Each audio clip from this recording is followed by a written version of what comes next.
Well, Buy Idaho is a mantra that's heard around the gem state. Purchase your wants and your needs inside Idaho's borders and everybody succeeds. But is the state of Idaho practicing what so many in the halls of government and in the business community are preaching? In this KPVI News 6 investigative report, Logan McDougall looks at which companies have been getting some of the state's largest contracts.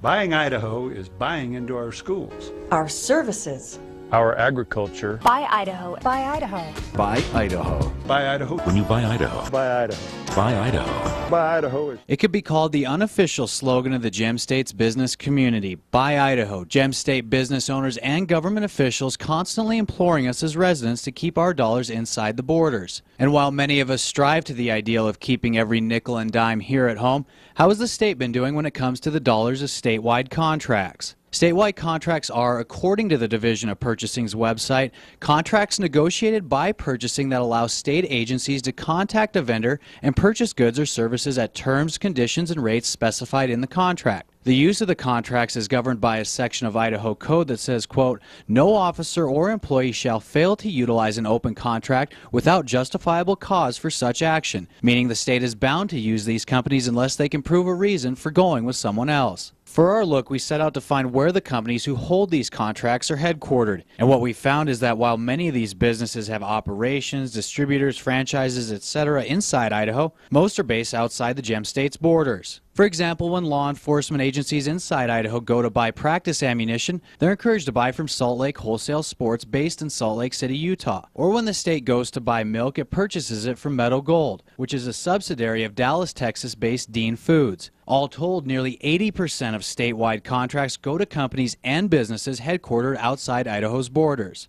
Don't think we don't appreciate it, Idaho. Texas thanks you.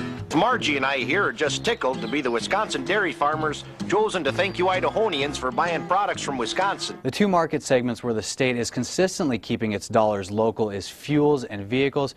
We also reached out to the governor's office for comment. We have not yet received a response. Todd, back to you. Logan McDougall with our investigative report tonight. Logan, thanks. Obviously, in some cases, the state has left no option but to take its business out of state because no Idaho companies produce the necessary products or services. For more information on this story and a full list of statewide contracts and the companies holding them, you can visit our website at kpvi.com.